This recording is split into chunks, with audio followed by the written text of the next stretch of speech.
Good luck, loser. My sister snickered as my parents left me a storage unit packed with junk. I said nothing and walked away. But 3 days later, I discovered an old hard drive inside, and it held 1,200 bitcoins. Then they were the ones begging me. Can you imagine being written off your entire life, constantly told you're worthless, only to have your family laugh in your face when your cruel father leaves you literally nothing but a pile of trash?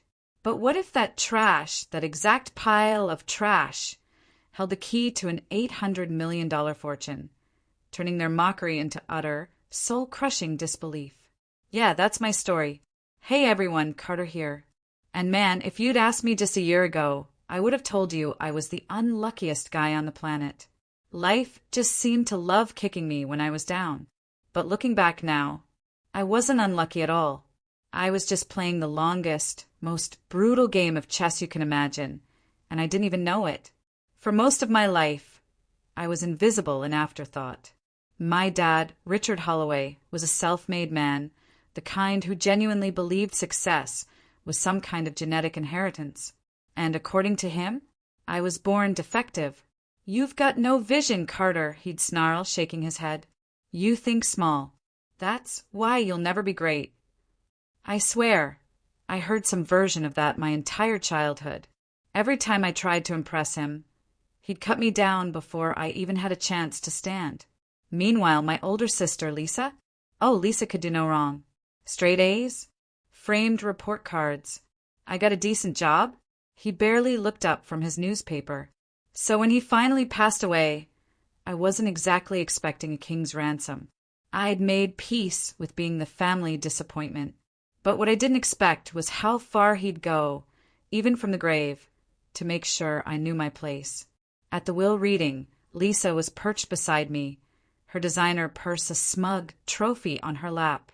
The lawyer droned on, listing everything Dad left her. The sprawling estate, the investments, the summer house in Napa. Millions. And then he turned to me, and to Carter Holloway, your father has left you the Holloway salvage yard. A junkyard. Lisa's laugh exploded. It echoed in that hushed room. Oh my God, she snorted, barely stifling her glee. That's perfect. Carter, king of the trash heap. Even the lawyer cracked a smirk. I should have been humiliated, furious. Instead, I just sat there, staring at the paperwork. Because what they didn't know, what I didn't even know yet, was that this so-called pile of trash was about to make me richer than all of them combined. Infinitely richer. I drove out there that same afternoon, not out of excitement, but because I just wanted to see exactly how badly I'd been screwed over. The place was exactly how I remembered it from childhood. Rusted-out cars stacked like a metal graveyard, old appliances scattered everywhere, a crumbling office shack with a busted sign that still proudly read, Holloway Salvage. My father's final message to me, a giant middle finger from beyond the grave. And the worst part, I wasn't even surprised. Growing up, I knew Lisa was the favorite, but I kept hoping, just maybe I'd earn a little respect, a nod of approval, something. But no, Dad never wasted his time on lost causes. I could still hear his voice from when I was 17, standing in his study, sweaty-palmed, telling him I wanted to start my own business. A business. He'd leaned back in his leather chair, giving me that half-amused, half-pitying look. Carter, you can barely pass math class. You don't have the mind for money. I do. I insisted. I just need. What a handout, he scoffed. You think I built this empire by begging for favors? No, Carter. Some people are meant to lead. Others are meant to work for them. And that was the end of the conversation. Lisa, meanwhile, never had to ask for anything. A brand new BMW at 18. Fully paid tuition to an Ivy League. A $200,000 wedding. Because, in my father's words, a Holloway doesn't settle for less. And now, she had everything. And I had this. I kicked an old hubcap, sending it skidding across the dirt. Unbelievable, I muttered. A car door creaked open behind me. Didn't expect to see a Holloway around here. A rough voice. I turned to see Rick, the old junkyard manager, stepping out of a trailer. The guy had been running this place since I was a kid. Grizzled, perpetually covered in grease, always smelling of cigarette smoke and motor oil. Yeah, well, I exhaled sharply. Apparently I own this dump now. Rick let out a barking laugh. Well, wow. Guess that means you're my new boss. That hit weird. I had never been anyone's boss before. Honestly, I hadn't even planned on keeping this place. Yeah, I said. Guess so. Rick eyed me for a moment, then jerked his thumb toward the shack. Come on. If you're stuck with this place, you might as well see what you got. Inside the office, it smelled like dust, motor grease, and bad coffee. Stacks of old invoices and ledgers covered the desk. A flickering fluorescent light buzzed overhead. Rick popped down in his chair, grabbed a bottle of whiskey from a drawer, and took a swig. So, he said, wiping his mouth, you selling? I hesitated. That was the plan, right? Dump this place as fast as possible, get something out of it. But the way Lisa had laughed at me, she thought I was nothing. She thought I'd walk away with a couple grand and disappear like the pathetic loser Dad always painted me as. And for some reason, that pissed me off more than anything. What's this place even worth? I asked. Rick snorted. In its current state, not much. Maybe a couple $100,000 if you find the right buyer. But he rubbed his jaw. There's a lot of old stock back there. People throw away all kinds of valuable stuff without realizing it. I frowned. Like what? He shrugged. Electronics, car parts, scrap metal. Some guy last year found an old arcade machine buried under a pile of junk and sold it for $10,000. Another dude bought a busted vending machine off us, cracked it open, and found $2,000 in forgotten quarters. Huh. I leaned back, considering. Selling outright was the easiest option. But something about Lisa waltzing off with millions while I walked away with chump change just didn't sit right with me. For once in my life, I wanted to do something, not because it was easy, but because it would piss them all off. I think I'll stick around for a bit, I said. See what's actually here. Rick grinned. Now that's interesting. The next few days, I threw myself into the junkyard. I wasn't sure what I was looking for. Just something, anything, that made this whole situation suck less. I spent hours digging through old toolboxes, busted appliances, dusty crates. I found a rusted Rolex, probably fake, a stack of vintage Playboys from the 80s, an old typewriter that looked like it belonged in a museum. Nothing life-changing, just junk. And then, on day 5, I found it. I was in the back lot, rummaging through an old filing cabinet. Most of it was garbage. Expired paperwork, useless receipts. But at the very bottom, something caught my eye. A small, silver external hard drive.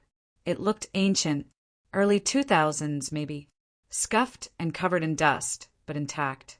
Curious, I took it inside and plugged it into an old computer.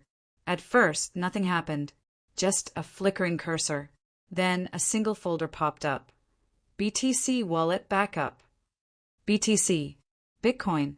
My heart started hammering. I clicked it open. Inside, a text file labeled wallet key. A long string of letters and numbers. A private key. My fingers felt numb as I copied the key and pasted it into a blockchain explorer. The screen loaded and then out. My breath caught. Balance. 12,000 BTC. I blinked. Stared. Did the math in my head. 12,000 Bitcoin.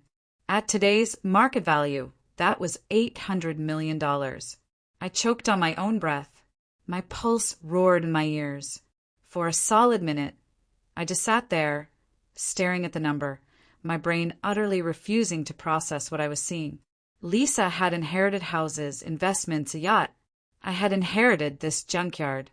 And this junkyard had just made me richer than all of them combined. I sat there for what felt like an eternity, my brain stuck in a feedback loop of this can't be real. This has to be a mistake. No way is this real. 12,000 Bitcoin. $800 million. The number just sat there on the screen, taunting me. I checked the wallet balance again. And again. It didn't change. It didn't disappear. It was real. The air in that tiny office suddenly felt too thin. I pushed back from the desk, my hand shaking as I rubbed my face. My heart was hammering like a drum solo, my breath coming in short, sharp gasps. This wasn't just money. This was life-changing wealth. This was the kind of money that rewrote destinies, that turned nobodies into legends. And I had found it, buried under trash. I let out a wild, almost delirious laugh, smacking my hand on the desk. "You smug fool," I muttered, thinking of my father. "Even in death, you tried to humiliate me, and you still lost." I felt like screaming, like running outside and flipping off the sky. Instead, I clenched my fists and forced myself to breathe. Stay calm. Think. This was dangerous money. The kind of wealth that could get you killed if the wrong people knew about it. If I wasn't careful, I could end up as just another sad news story. Man mysteriously disappears after claiming he found millions in Bitcoin. I needed a plan. First things first, Rick. He had seen me pull the hard drive out of that cabinet. He didn't know what it was, but I couldn't risk him getting curious. I shoved the drive into my pocket and stepped out of the office. Rick was outside, leaning against the hood of an old pickup, smoking. He looked up as I approached. "Find anything interesting?" he asked, exhaling a cloud of smoke. I forced a shrug. "Just some old electronics. Gonna see if any of it works." Rick grunted. "Good luck with that. Most of the tech around here's been dead for years." I nodded, keeping my face neutral. "Yeah. Anyway, I think I'll be wrapping things up soon. Might sell this place after all." Rick gave me a sideways look. "Is that so? Thought you wanted to see if there was money in this dump." I smirked. "Turns out there just might be." I didn't sleep that night. Not really. I lay in bed, staring at the ceiling, my mind racing through every possible scenario. I had to get the Bitcoin out of that wallet, but I also had to be smart. Moving that much crypto at once would send up 1,000 red flags. I needed a safe, legal way to cash out without drawing attention. By morning, I had a plan. I reached for my phone and dialed the one person I knew could help. "If it isn't the family disappointment," a familiar voice answered. "Max, my old college roommate. The one person who had always believed in crypto, even when the rest of us laughed at him. He'd started mining Bitcoin back in 2012, and now he was one of those retired at 30 guys who spent his days drinking expensive whiskey and flipping NFTs. "Max," I said, keeping my voice steady, "I need your help." There was a pause. "You sound weird. What's up?" I hesitated, then said the words that still felt unreal. "I found an old Bitcoin wallet." Max snorted. "What, with like $10 in it?" I exhaled slowly. 12,000 BTC. Silence. Then, "Leave me alone. I'm serious." Another pause. Then, in a much more serious tone, "Carter, if you're screwing with me—" "I'm not." I heard the sharp intake of breath on the other end. "Jesus Christ." "Yeah." Max went silent again, probably doing the same mental math I had. "Then where on earth did you find 12,000 Bitcoin?" "In a junkyard." A short, stunned laugh. "Of course you did. Okay, listen to me. Do not touch that wallet until we have a plan. If you move that much BTC at once, every exchange and regulatory agency on the planet is going to be all over you." "Yeah, I figured." "Okay, first step. You're going to send me the public key, not the private key. Just the public one. I need to verify that this thing is legit and hasn't been compromised." I nodded. "Got it." Max exhaled. "Carter, if this is real, you just became one of the richest people on the entire planet." I grinned. "Yeah, not bad for a guy who got left the junkyard, huh?" "Lisa finds out. Max," and I spent the next 2 months strategizing. Moving that much Bitcoin was like playing chess with snipers aimed at your head. One wrong move, and suddenly you've got government agencies, hackers, and God knows who else sniffing around your fortune. The plan was simple. Slow liquidation, multiple wallets, multiple exchanges, all under the radar. Step 1 was securing the wallet. We moved the Bitcoin to a cold storage device and split it across multiple new wallets for safety. Step 2 was setting up a trust, one that wouldn't link directly to me. Step 3, cash out carefully. I started small, a few $100,000 here, another couple $100,000 there, just enough to set things in motion. By the end of the first month, I had a fresh $10 million in my newly established offshore accounts. And not a single soul in my family knew a thing. Well, not yet. The family comes crawling. It didn't take long before Lisa caught wind that something was off. At first, she just called more often. Sweet little check-ins like, "Hey Carter, how's my favorite little brother?" Little brother. As if she hadn't spent her entire life treating me like I was barely worth the dirt on her designer heels. But I played along, acted oblivious, let her think I was still that pathetic, clueless loser she loved to kick down. Then one day she slipped. "So," she said over the phone, her voice dripping with fake nonchalance, "that junkyard of yours, it's not still for sale, is it?" Bingo. I grinned. "Oh, I don't know, Lisa. I'm actually starting to like the place." Silence. Then a sharp inhale. "Carter, be serious." "Oh, I am serious." I leaned back in my chair, spinning a solid gold coin between my fingers. "In fact, I just put in some renovations. You wouldn't believe what people throw away these days." She was quiet for a long moment, then in a much colder voice, "What's going on?" I chuckled. "Why, Lisa?" Worried, I actually figured out how to make something of myself. She scoffed. "Oh, please. You couldn't run a lemonade stand without screwing it up." I smirked. "Maybe. But you might want to rethink that, considering I just bought my third property this month." Dead. Silence. "You're lying." I laughed. "Am I?" That was the moment she knew something was very, very wrong. The panic sets in. By the time I'd liquidated my first $50 million, things got hilarious. Lisa showed up at the junkyard in person, looking absolutely pissed. She stepped out of her brand new Porsche, sunglasses perched on her head, her expression carefully composed. But I could see the cracks, the tension in her jaw, the way she clutched her designer purse like it was a lifeline. "Carter," she said smoothly, "we need to talk." I leaned against the rusted-out hood of an old Chevy. "Oh, about what?" She crossed her arms. "Cut it out." I grinned. "Wow, that's quite a way to greet your favorite little brother." Her nostrils flared. "You're broke. You're supposed to be broke." I raised an eyebrow. "That's funny, 'cause my bank account says otherwise." Lisa stared at me, eyes narrowing. Then, slowly, her lips curled into a smirk. "Ah," she said, tilting her head. "So you did sell the junkyard. I knew you'd cave." I just laughed. "Lisa, do you really think some real estate deal made me this kind of money?" Her smirk faltered. "Then what did?" I just smiled. "Wouldn't you like to know?" That's when her real fear kicked in. Lisa hated when she wasn't in control, and right now she was spiraling. "Carter," she said, her voice sharper now, "Dad left you garbage." "If you have money, then," I shrugged. "Guess I found treasure in the trash." She clenched her jaw. "Whatever you're doing, you need to be careful." "If this is illegal," I burst out laughing. "Oh, now you're worried about my well-being?" She exhaled sharply, then lowered her voice. "Just tell me what's going on." I tilted my head, pretending to think.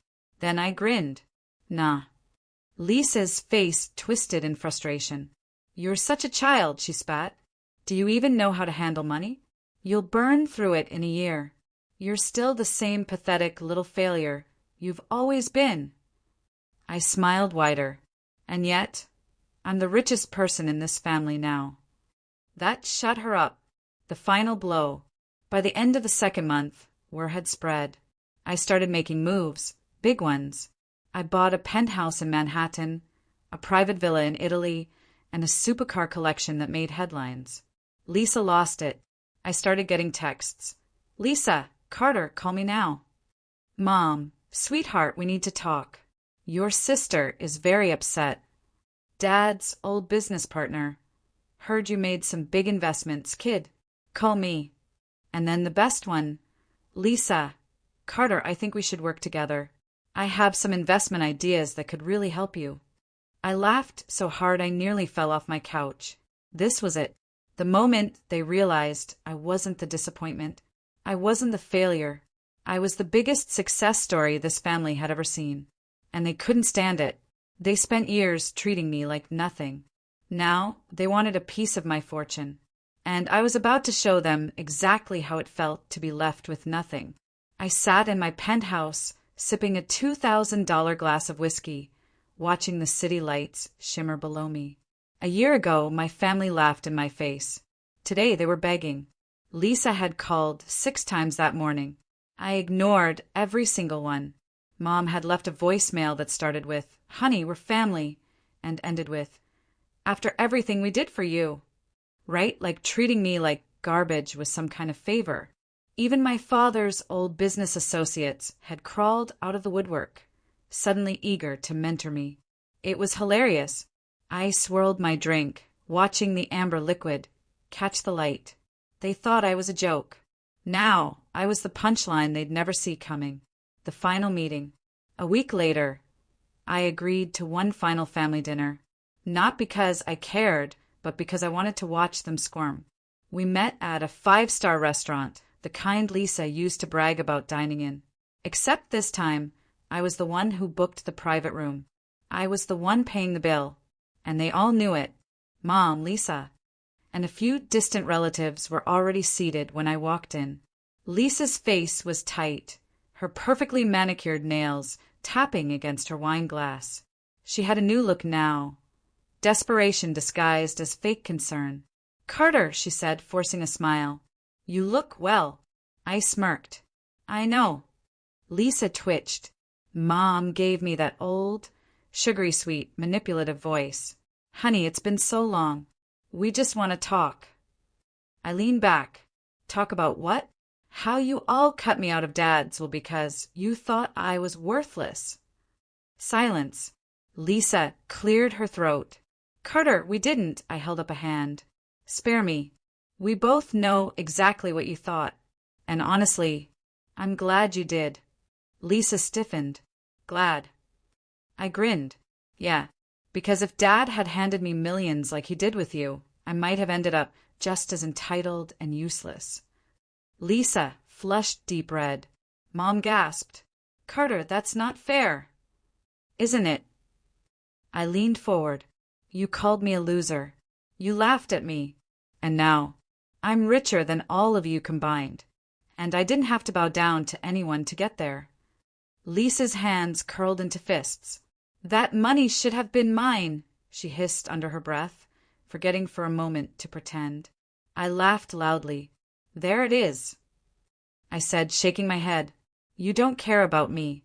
You just can't stand that I won." Lisa shot up from her seat.